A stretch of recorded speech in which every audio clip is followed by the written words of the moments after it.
Hey, Coach, I'm so excited you found us on YouTube. Make sure you subscribe down below, hit the bell up above. That will take care of everything you need. Also, make sure you go down below and check out teachhoops.com for coaches who want to get better. If you're looking for resources, if you're looking for a one-stop shop, if you're looking for everything that will make you a better basketball coach, you can find it down below at teachhoops.com. Have a great day. All right, welcome to the Basketball Leadership Podcast. I was just talking to Coach about this actual topic when we were just before we were jumping on, so I think we're just going to jump in because I think everyone does this a little differently. We're going to talk about captain selection. Um, Go ahead, Coach. What's your thoughts on captain selection? Well, first of all, I think the thing that we all need to understand is we don't need captains, but we do need leaders. Okay, that's step one. I think number two is there's a lot of ways to select captains, and there's no right way or no wrong way. But there are some wrong ways, I think, to do it. And so I'm gonna go through a couple of, I guess, what do you think the most common way? Because in my work with Jeff Jansen, we got some data and some stuff on this. What's the most common way do you think that teams pick captains? They sit in a room, they vote, and the person that gets the most votes becomes the captain. Yep, that I think that's like 32% of the time or something. That's the way it's done, and there's some pros to that, but there's also a lot of cons to that. And then number two popularity contest. Yep, and number two would be coach selects. Yep, and that is number two, and those are the two most common. And the positive with the coach selection is, as a coach, you think you get who you want. The negative is, just because you think they're a good captain or leader doesn't mean they have any influence or have the voice of the rest of their team or their teammates. And that can be a disaster when we pick someone to have a title and a leadership role that the kids don't even view someone that they respect in some regard, and that just creates a lot of negatives. So those are the two most common. There's other things. Another one that I'm not a huge fan of, but some do, is a seniority. So seniors are captains. They just assign. Really? Yes, that's the third most common, is seniors are captains. And I think you can imagine the challenge that's going to have, where in my mind, you create entitlement. It's kind of like, are your seniors entitled to all get to play just because they're seniors, or is everything earned? And I'm a big believer. Our whole mantra of our program, no deposit, no return. Everything is earned. Playing time is earned. Leadership is earned. All of that is earned. But yeah, the seniority one is I think a tough one. And then there's a lot of, there's rotation system, there's hybrid models where, maybe a player nominates themselves and then the coach kind of approves it. There's leadership councils on bigger teams. There's an interview application process. And then there's one, and I think you're going to go here, but no captain is selected. And that's an option. And then finally, the worst one is when you don't have leaders at all and the coach has to be the leader. And so there's a lot of ways to select the leadership leaders. council one intrigues me. One of my friends does leadership council. That does intrigue me because I think you get more voices. You do. And I think for bigger team, like football teams, I think that's really a positive, because you might have 50, 60, 70 kids in some regard, and you got position groups, and you need leadership in each group. I know, Deion Sanders, their team is going crazy right now at Colorado, and he doesn't have captains. He calls them, I have leaders and I have dogs. That's what he called them, which I thought was interesting. But I think more and more people are shifting away from captains, because it can create this positional authority thing, which can be really negative on a team. I think you have to do it right. I mean, if you have a captain, you really have to be clear with your kids what a captain means, what you're looking for. I know, and I can talk about what I generally do. I don't know if you want to talk about what you do, or you want me to go first. Well, I don't have captains per se. Yep. But it's also, there's a little bit of a legacy. Like, you have captains at the beginning of the game that have to talk to the official. Yeah. But I've never, in probably 15 years, told who to go to center circle. They just know. they know. I do a lot of that. And they just go. And it's like, and we don't make a big deal about it because it's like, it might, you know, It really, if the I'm with wrong you. kid goes to the center circle, the other leaders are going to tell him what are you doing? Like, Yeah. go back. Like, and I've never had an issue of like, that person shouldn't be there. You know, I've had maybe more than I want to go to that center circle, but I've never had someone like, ooh, no. Yeah, they know.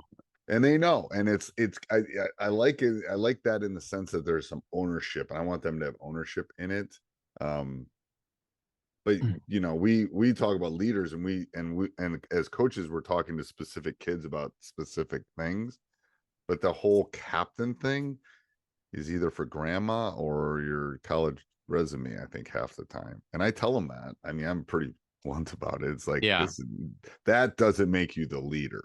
Correct. And we have those discussions before that. And, you know, and what's, you know, COVID kind of put a little bit of step back that I had to reestablish some of these things, but it was just, things were just kind of passed down from generation to generation. Yep.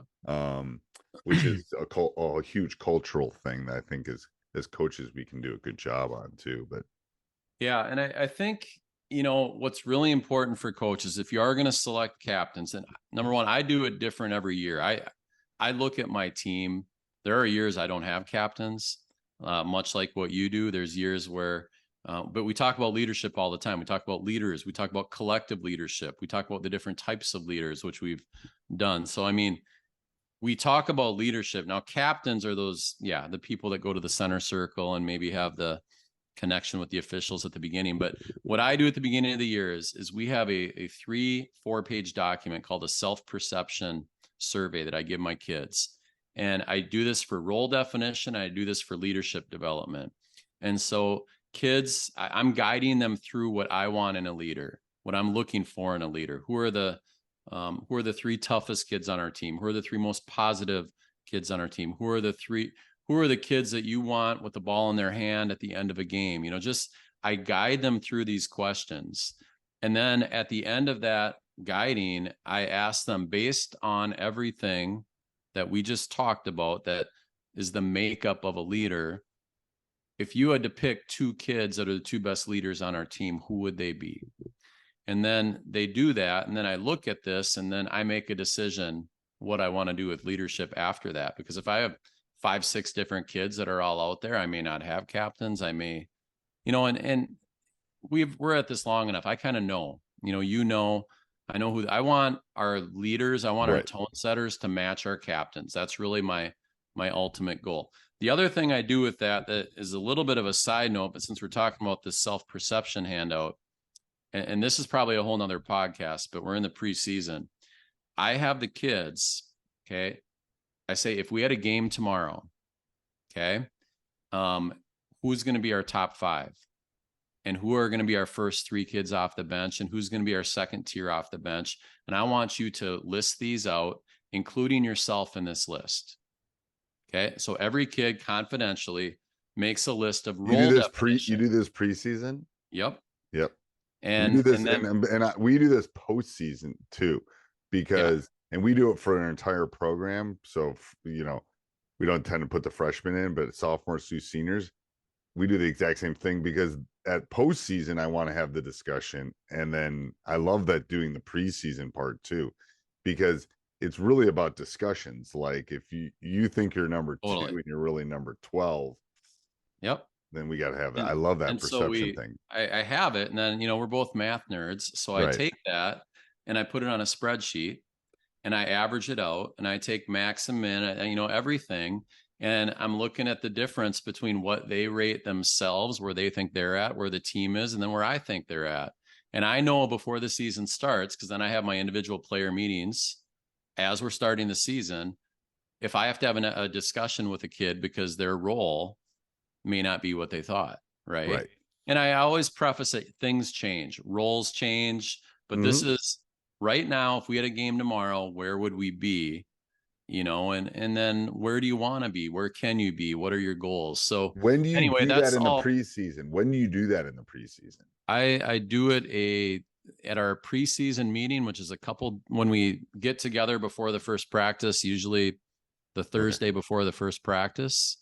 It's based on the summer. After you selected the team, or how does that work? Yeah, no, it's before, but we don't generally have to make cuts. I mean, Okay. when we have to make cuts, it's taking a couple juniors and maybe shifting them down to JV. Okay. You know, we don't have to necessarily always cut. We've been pretty fortunate that way. Wow.